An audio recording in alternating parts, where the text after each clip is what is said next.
Hi, Jane. Thank you so much for joining us.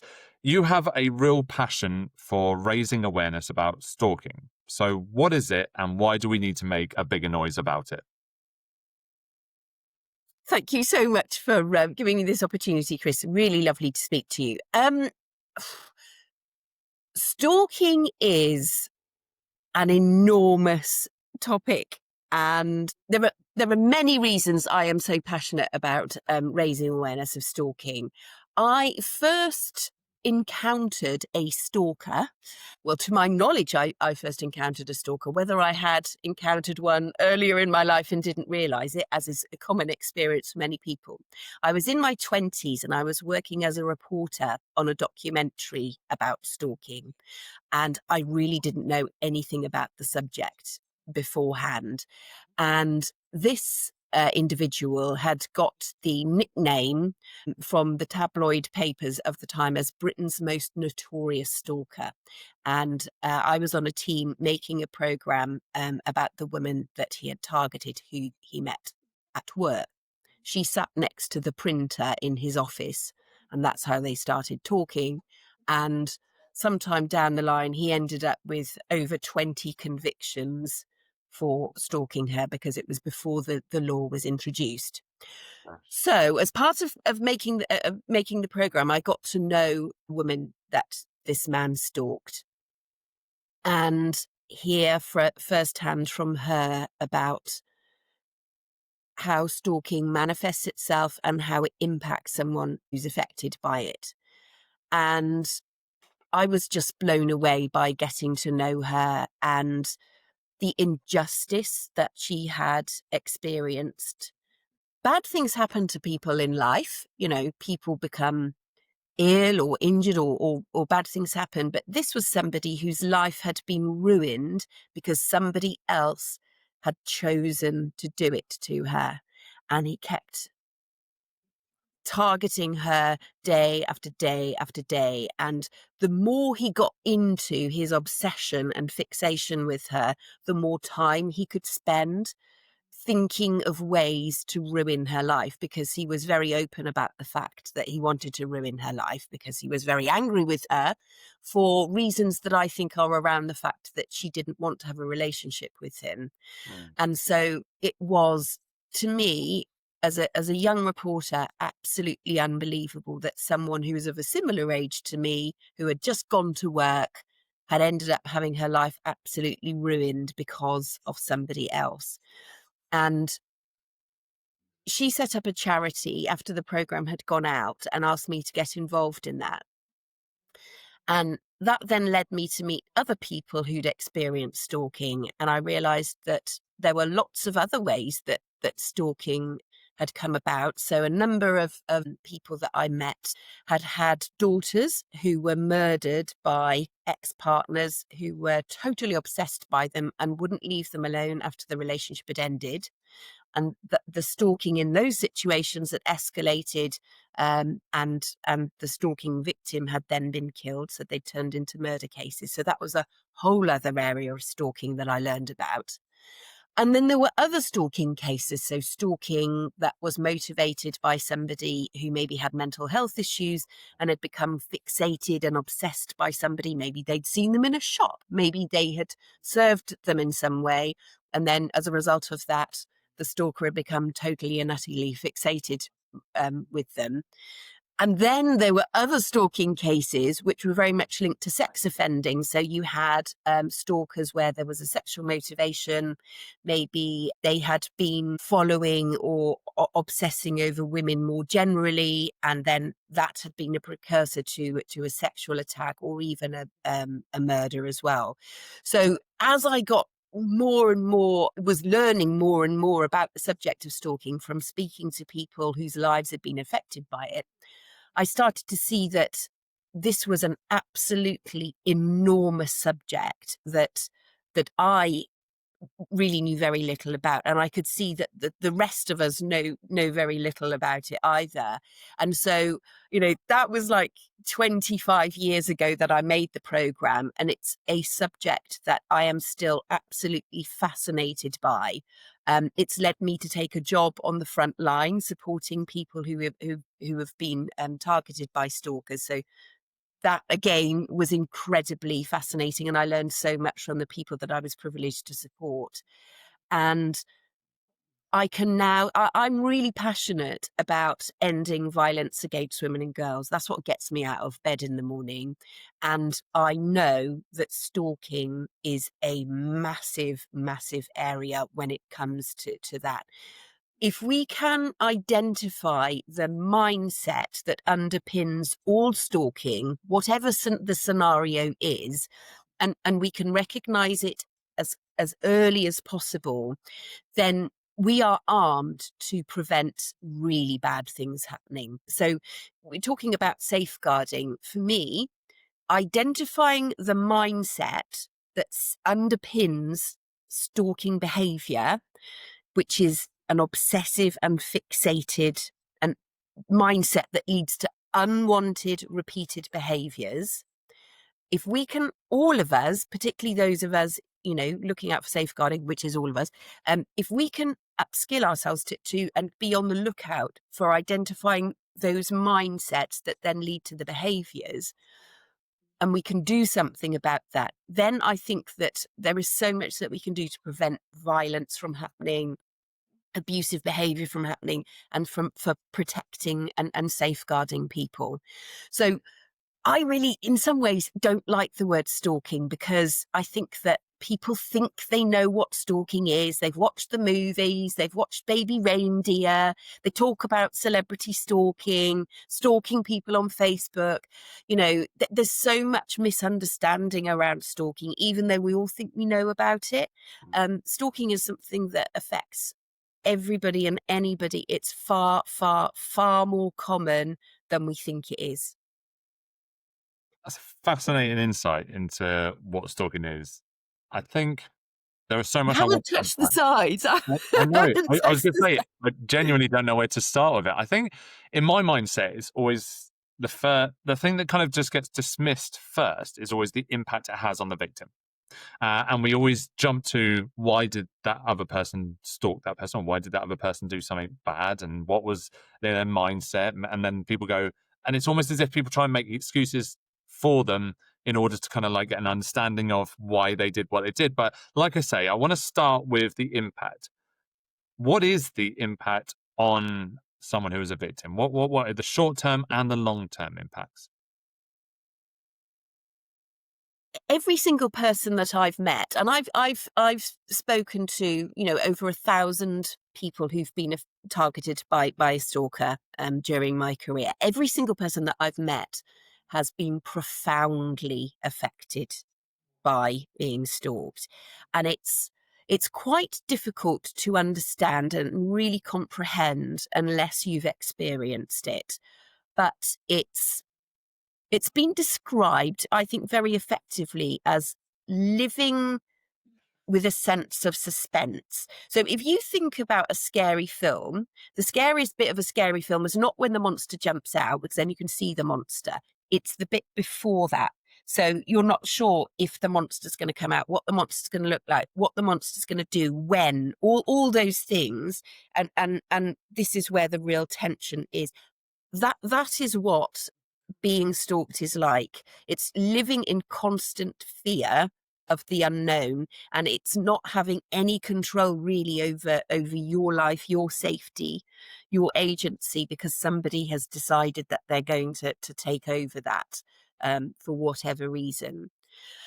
One thing that I often do when I deliver training on stalking, which maybe if you'll be good enough to play along with me, I think is a really good illustration for how stalking can affect somebody.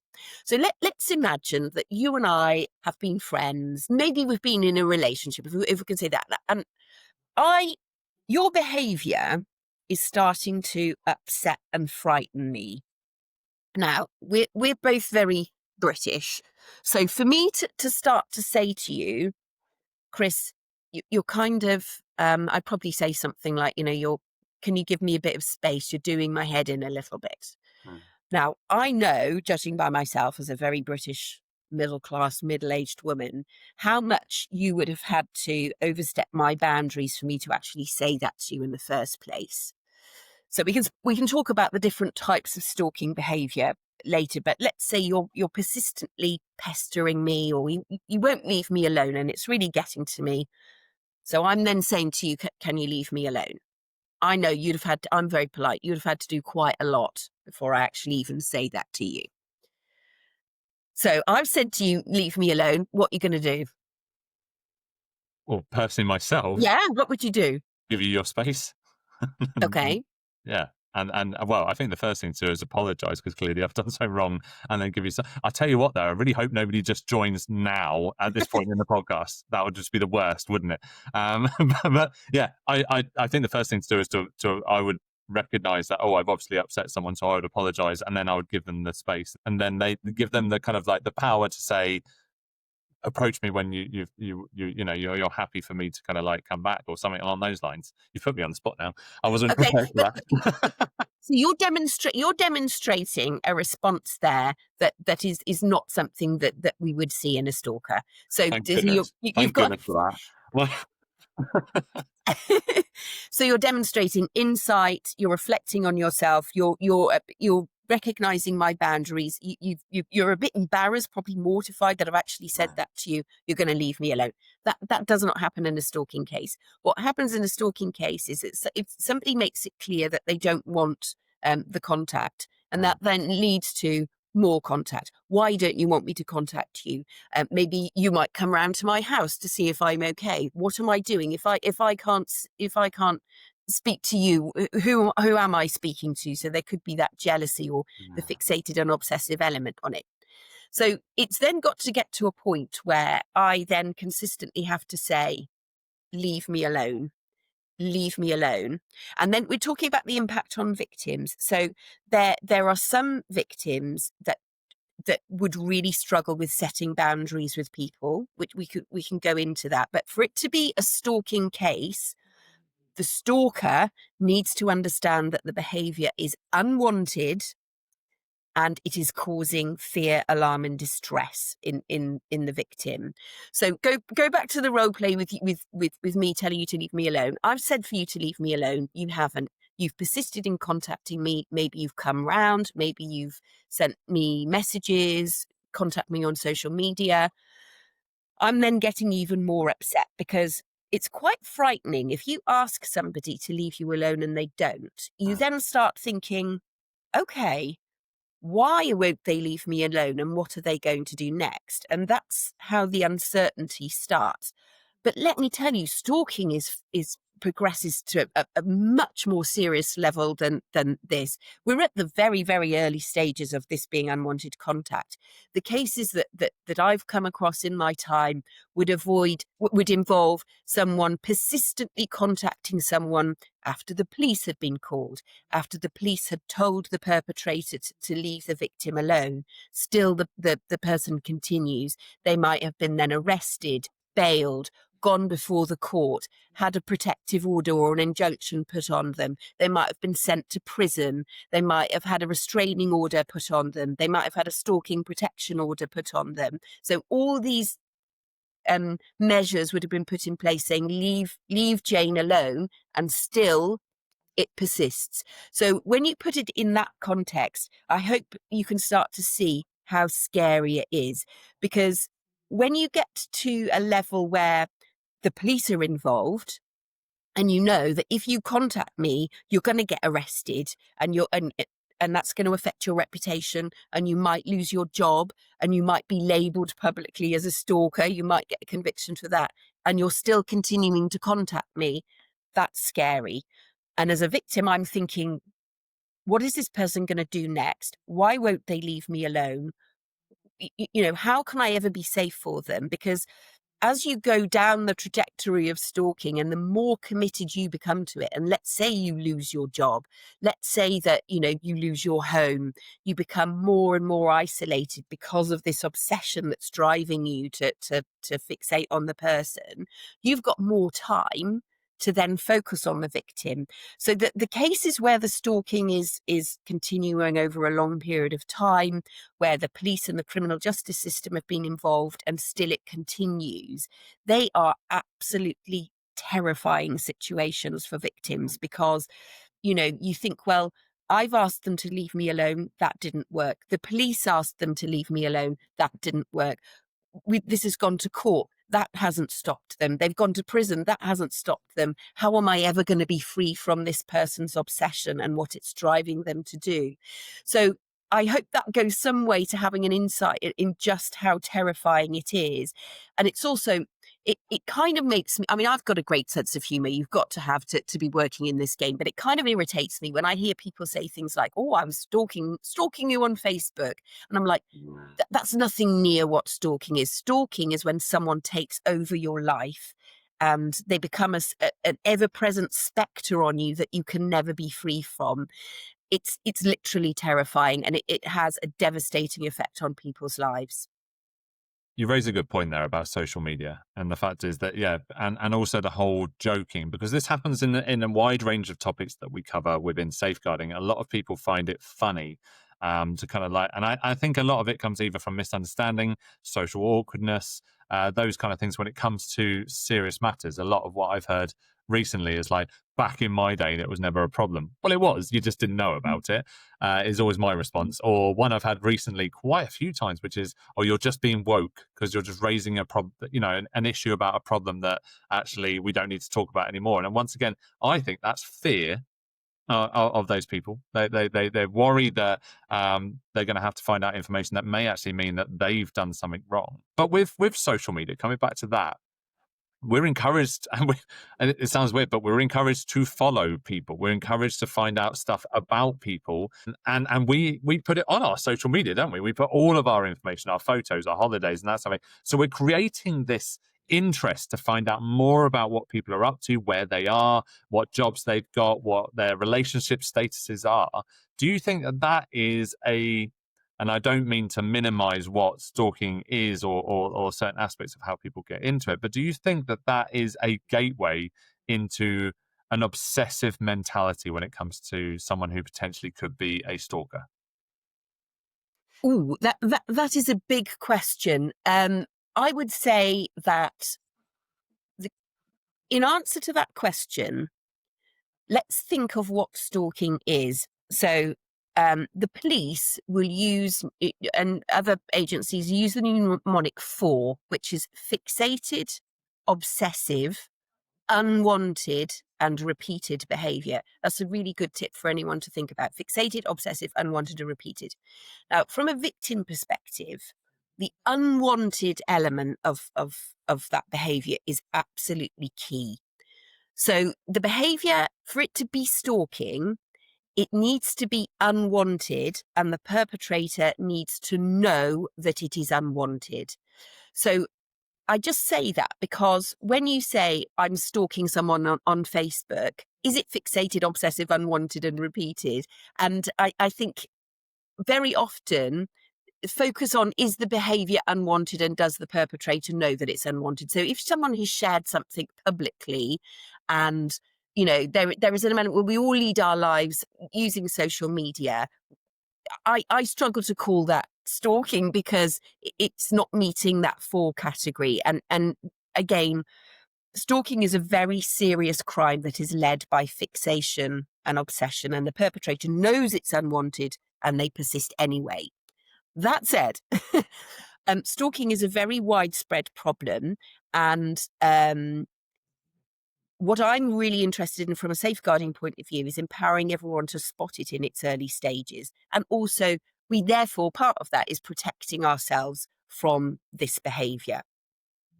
Do I think that people generally share too much information about themselves online, which then leaves them vulnerable?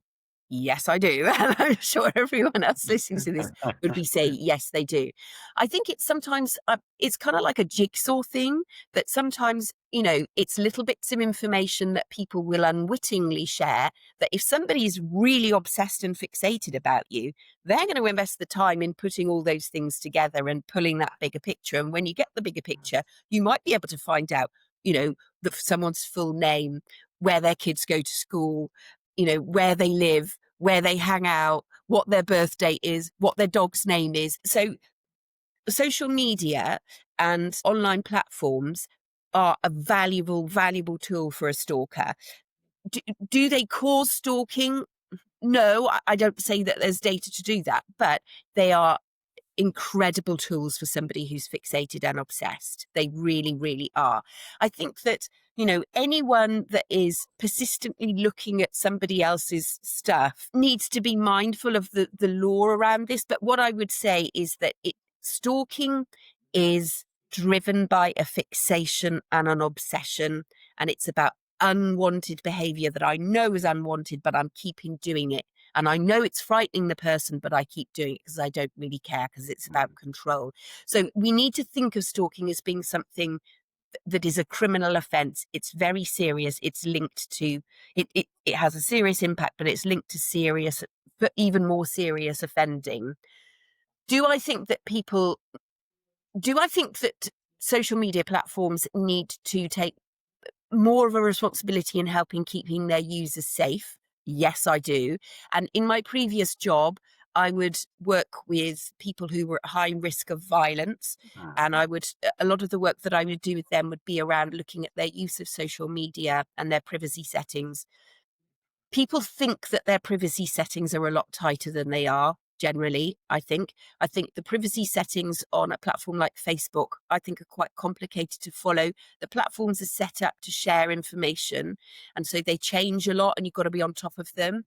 And the cohort people that I would work with were very traumatized, busy, pressured. It was a lot for them to look at their, to be overall their social media privacy settings all the time. I think we should all be really mindful of privacy settings on social media and any information that we share online. If you just think to yourself, anything that you post about yourself online, potentially someone who's obsessed about you could see it. And so I think that it's sensible, whether we're being stalked or whether we're not being stalked, to just really, really be careful about the information that we share online. That could be in work, it could be in social settings, it could be, for stuff like fundraising pages and things like that. What I get people to do is to put their names into a search engine and see all the information that comes up about you. And it's often very shocking for people. Just make it part of your routine to do regular online checks of the information that's being shared about you. And a little tip, you could set up a Google alert with your name, and then you get notified if anything is being posted about you online, because that is a real common element in stalking, is using various platforms to post about malicious things about people. So that's a tip. If you do that, you can then get notified about it. That's really interesting. I didn't know that. So I might just check that out after this.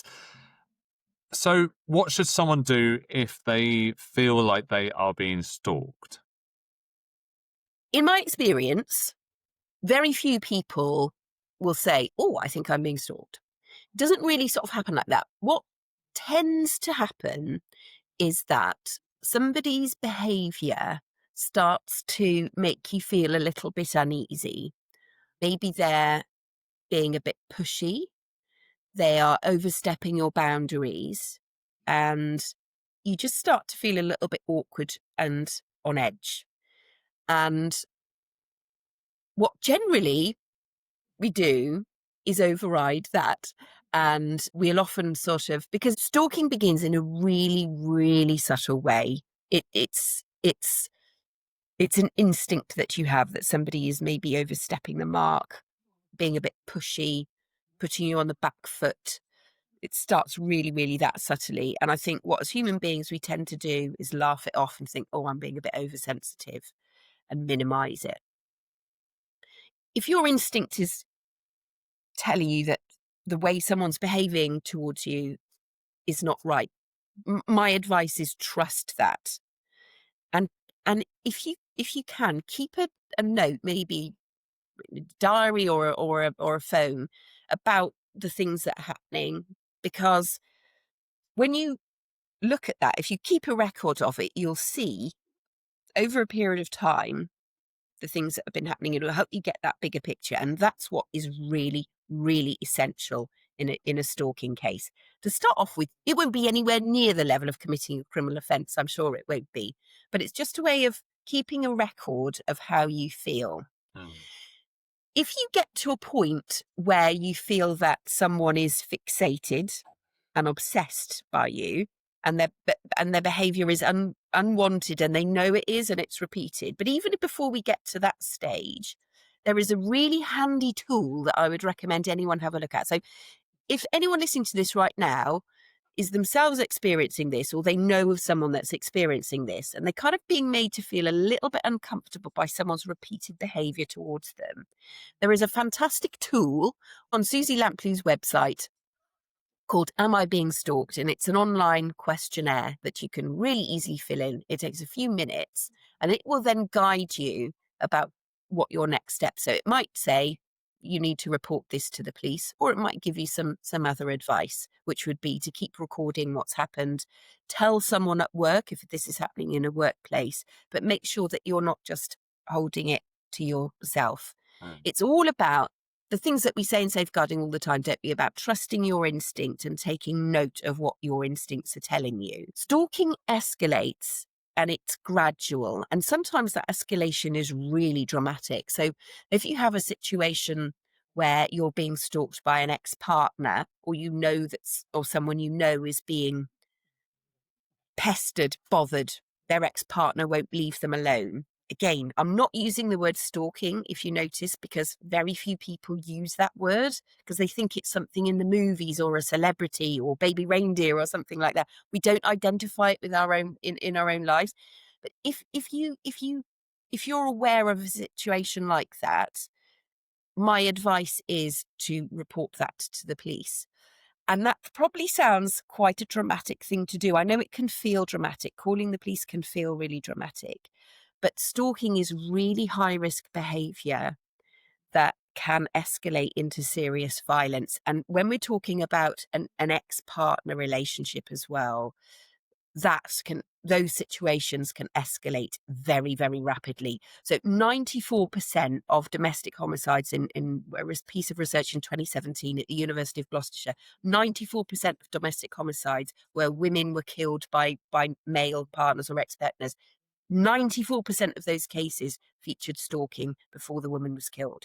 So it's an opportunity, it's a safeguarding opportunity, essentially, is stalking. We need to recognise it, take it seriously, and flag it. And particularly when it comes to ex-partner cases, because they can go wrong very, very quickly. And when I say wrong, I am talking serious violence. So there's clearly a need then that we need to be able to raise more awareness. And that's not just education in schools, but that is very, very important. But it's also getting into workplaces and into the general kind of public knowledge on this topic. So through the Hollie Gazzard Trust, this is what you do. This is your bread and butter. This is your everyday role. So what is it that the Hollie Gazzard Trust can do, and any events that you've got coming up that other people can get involved in?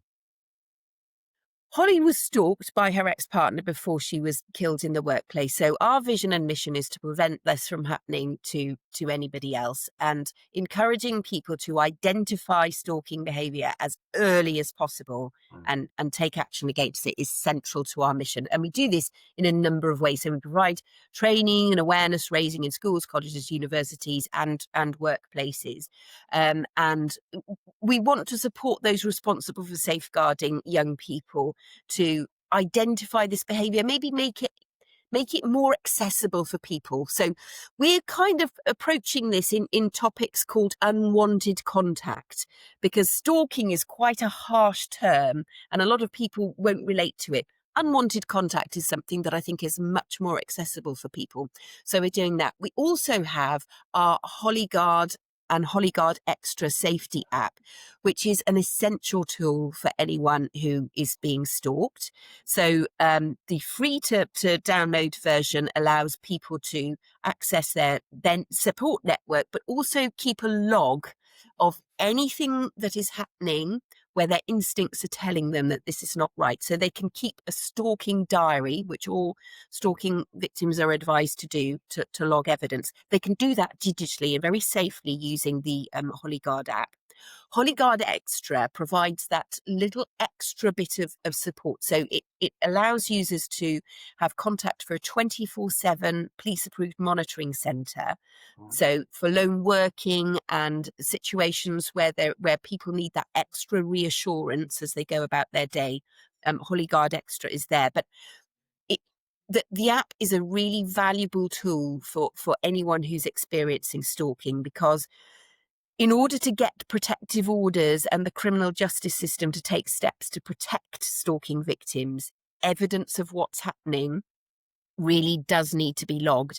And stalking doesn't tend to be one single dramatic incident. It's lots and lots of little ones. So evidence gathering about what's happening and the impact it's having on you is absolutely essential. So again, our app, Hollie Guard and Hollie Guard Extra, is really key to doing that. We're actually launching a very special project working with Paladin, the National Stalking Advocacy Service, at Alice Ruggles Trust Conference, which is coming up on the 5th of November. We're so excited about this. So we're working with a cohort of stalking victims who are using Hollie Guard Extra on their journeys forward. And we're working with them to ensure that it makes them feel as safe as possible and helps them in their criminal justice journeys. And we're going to be working with them to measure the outcome when they gather the data of what's happening, the evidence of their cases through using the app. So watch this space. And we're working with a number of schools and universities and safeguarding leads in schools in our Gloucestershire, where the charity is based, but also nationwide as well. So check out our website for stuff that's coming up, because there's so much happening, and we're blessed to work with so many fantastic partners to promote this work. I'm fairly new in post as the new CEO of the charity, and every day there is another opportunity to help try and keep people safe and fulfill our vision and mission, which is what happened to Hollie. We don't want it to happen to anybody else. So yeah, we welcome anyone's support. Please click on the website and join our mission to try and, make this country a safer place. Can you just remind us of the website for Hollie Gazzard Trust? Yeah, sure. It's www.holliegazzard.org. And Gazzard is with 2 Z's, isn't it? Gazzard is with 2 Z's, and Hollie is spelt Hollie. That's it. Brilliant. Well, that brings us to the end of today's episode. Thank you so much for talking so passionately about a very, very important topic. I really appreciate you joining us today. Thank you so much. I've really enjoyed it. If you enjoyed this episode, don't forget to hit the follow button so you don't miss another episode of Safeguarding Redefined.